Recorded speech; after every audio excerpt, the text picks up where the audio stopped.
tag title match in the near future. And now we have two former tag champs. What's that say right? Guilty by association. And it has the mugshots of every wrestling superstar in modern times. And even an elected official as well, I see. Hall of Famer.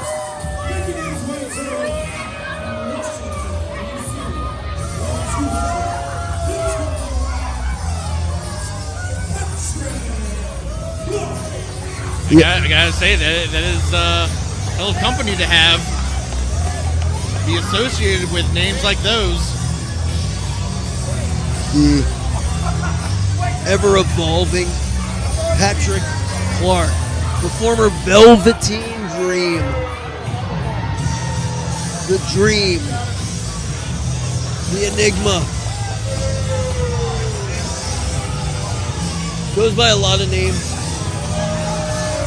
Very controversial, well-documented, polarizing figure, but you don't make history without rubbing a few people wrong, and you don't change the world according to the way you see it without offending a lot of people. Well, as a man once said, controversy creates cash.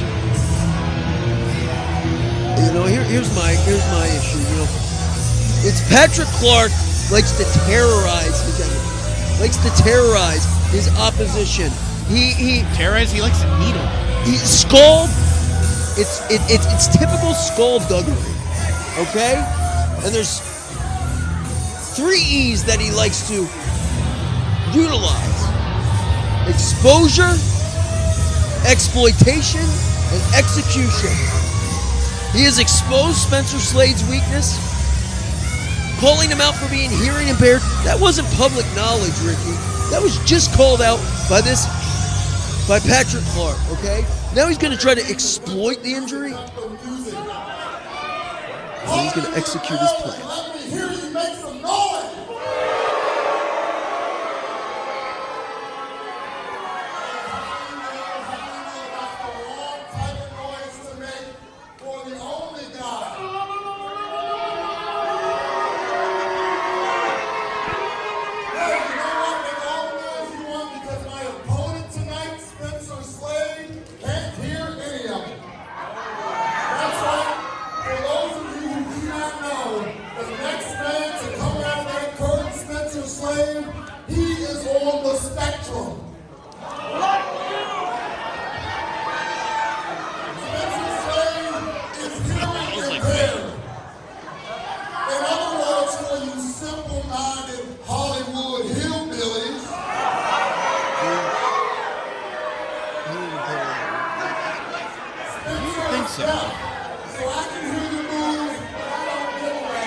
Everybody's on themselves.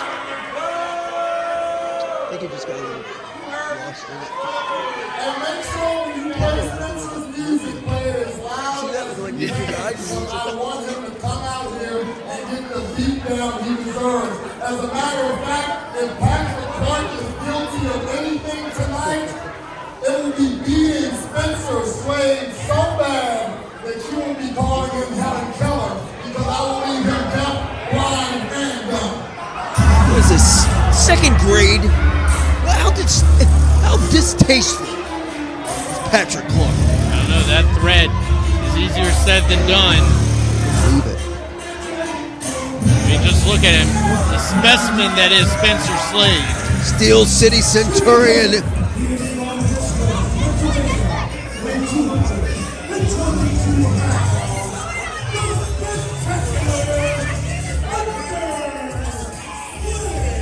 He vanquished his former tag team partner, the Mushmaster Tim Spriggs, and what a forced capital punishment was. But now, it's a new day. It's a new year, 2025, and Spencer Slade wants to make it the year of the gear. As you said, Spencer vanquishing Tim Spriggs. Patrick actually not successful at season's meetings, fell to Big Papa Joppa Ken Dixon. possibly looking to start over, looking to make an example out of Spencer. Start the year off, in his words, on the right foot. Patrick Clark is an artist, and one of his tools that he uses isn't a brush, it's humiliation. As I said, he just needles his opponent. Yeah. It's an annoyance. Not to mention the fact just how good Patrick Clark is, and he knows it. That's what really drives it over the edge, right? Because if he was just a blowhard, excuse my language, prick, we could get over it. We could move on. We could say this guy isn't worth it. Forget it. But he happens to be one of the most talented and gifted superstars in recent memory. Some would say the most gifted that the MCW Training Center has ever produced. He's been to the big time. Has he ever? Well, he's a showman. He's also a might as well say gamesman. it. Wait. Yeah. Does it begin with, does it rhyme with sasshole? Sure, let's see that. Okay. Oh, wow. Yeah, I'll let you say it. How about this? Yeah, look at that, Spencer not backing down from the dream. Spencer standing about 6'4", 6'5". They had him out at 222. I find that hard to believe. He's probably 235, 240.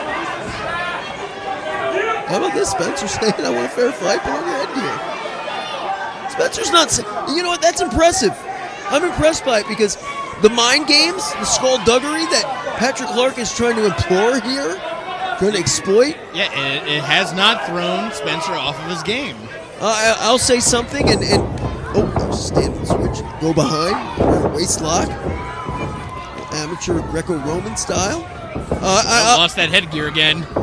I'll say something as somebody in the persons with disabilities community, myself being a spinal cord injury, you know, you sticks and stones, right? When you've been through hell, some jerk mouthing off, you've heard it 1,000 times. And when you got a goal and you got your mind focused on something which Spencer Slade does, and that is rising in the ranks, not only in this whole industry, but in MCW in particular, I think it's not going to affect him. It's going to be like water off the duck's back. Are you inclined to agree or disagree? Oh, no, I definitely agree. I'm just surprised that Patrick wants to get in a wrestling match with Spencer. Yeah, the shooter. Don't get me wrong. Patrick does have a wrestling background. As I said, he's faced off against some of the greatest in professional wrestling. But, I mean, use what brought you to the dance to your advantage. Be that showman. You know, don't play into Spencer's wheelhouse. Hey, you're telling him to be that showman. He's already got a headgear and he's got the specially made T-shirt. I don't know. He may not have a head to put that headgear on. You saw that. Spencer is not letting go of that side headlock.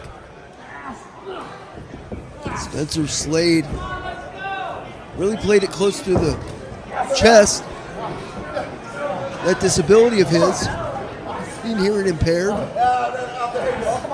We know it in the back. Excuse me. But it wasn't public knowledge. Right. And for Patrick Clark to divulge that, it's pretty low, man. Pretty low. But it goes to show you, wow, look at the momentum. Headlock takeover. Goes to show you there is no low, no high, no distance. There's nothing Patrick Clark won't do to gain that competitive edge. Oh, I mean, to get the competitive edge, maybe even stay in the headlines. Yeah. I mean, Patrick, he would love to start out 2025 with a victory, work his way up, and become possibly the man here in MCW, especially after feeling like the likes of Ken Dixon was blackballing him from MCW. I mean, how great would that feel for Patrick to be able to say that I am the man of MCW? I am MCW. So Patrick Clark trying to get out of that headlock predicament with a belly to back suplex, and Slade. Spencer is not letting go of that headlock. Yeah, look at Patrick Clark is a guy that, you know, he talks his trash, but he does love MCW and he loves it in his own way. You see how Patrick Clark also, thought he was going for that. Oh, what a back elbow. And he wound up that elbow. Left his own feet with the connection there. Oh man, I think Slade's ear got clipped. I don't want to divulge too much, but you know he does have the hearing aids in under that headgear, and maybe that jammed it. Oh yeah, an elbow like that, the force that Patrick put behind that elbow, not to mention the kick to the side of the head. No, there it is. I don't want to speculate, and I don't want to give away too much. Look at Slade though, trying to fight. I don't think he's been in this position before. Not quite like this. Nobody's really taking the fight to the, I guess you could say, weakness of Spencer Slade. European uppercut. And that was all flesh on that one. This is where Patrick Clark is so dangerous. Once there's blood in the water, oh wow. Ooh. Once his opponent is stuck and bleeding on the dance floor. And did you notice how he just stalks his opponents? Yeah. Yeah, when he knows he has the advantage, Patrick just taking the fight, and actually just look at the sprawl that Patrick has for that. Complete control over Spencer. I mean, all of that body weight and some of Patrick Clark, who's a deceptively large man. And you see how Patrick Clark, he's always on the balls of his feet. So he's like a boxer.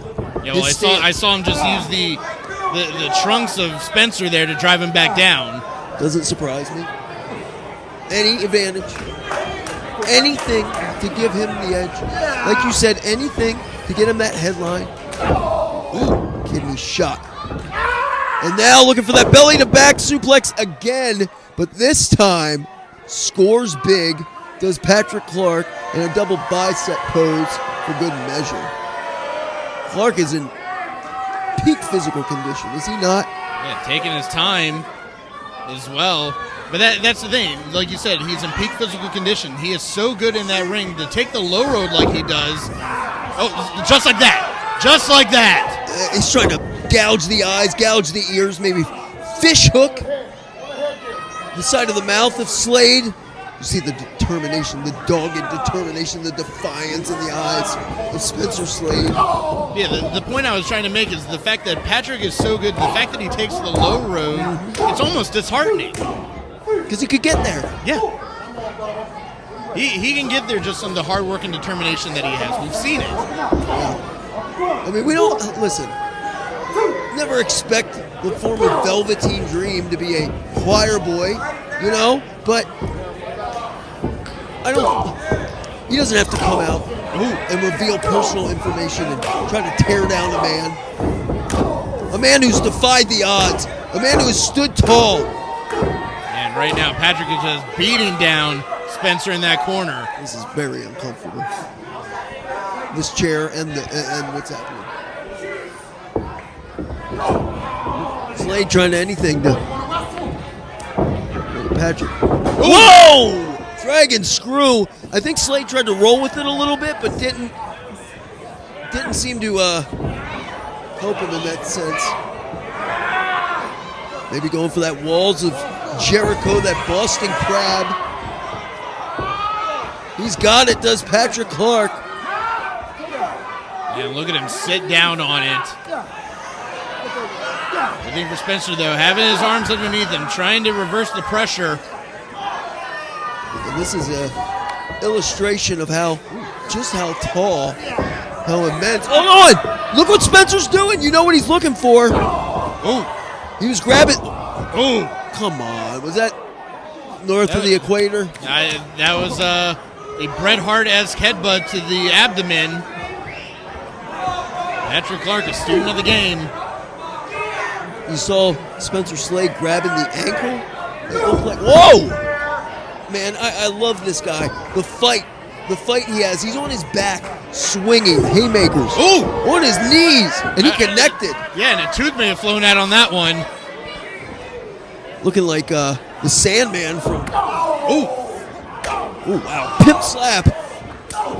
Looking like the Sandman from Mike Tyson's Punch Out. He got hit in the face. Patrick Clark. I thought that was you said a tooth maybe. Is that the first time he's lost a tooth in this building? May not be the last. Ooh! Another one of those drop kicks I was talking about earlier.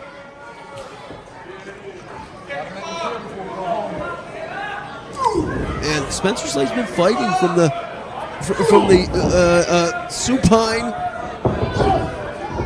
lower position. Yeah, a lot of the young guys could learn something. Keep fighting. Keep fighting. Keep fighting until you can't fight no more. And then when you think you got nothing left, keep fighting. Ooh! Man, just a hard kick. Nothing pretty. No finesse. Well, this might be pretty. No desperation, that backbreaker. Spencer Slade has been in trouble. Now the Steel City submission machine to his feet. Oh, just driving that shoulder into the gut of the Dream. Ooh, turn him inside out with that clothesline. Look at Ducking. Does. Oh, wow, going for the ride. The hands still clasped. Trying to go for an encore. Found two. These German suplexes. I don't think we could possibly tell you how devastating they are as Clark grabbing the referee. Oh! Mule kick! I don't think anything is as devastating as that low blow. One of the calling cards of the Dream. No way. The body scissors. And the ref, quick to call it. But I think Slade was tapped. I think Slade tapped. He was in way too much pain. Get off him. Where is it? Where's the line? Where's the sportsmanship? I mean, well, you saw with the low blow, there is no sportsmanship when it comes to the Dream. No gutter. Ooh! No gutter, too filthy. There's nothing, and I repeat it, nothing on heaven, earth, hell, and anything in between that Patrick Clark will not do to become the man in MCW and in professional wrestling. But Spencer Slade, we haven't seen the last of him. Oh, yeah, but look at the disdain that Patrick has for this crowd here in Hollywood. Folks, we got more action coming your way. The MCW Rates TV title still on the line. Plus, our tables main event with Devon Dudley as your special enforcer. Oh, wait a second, Bram. What? I'm getting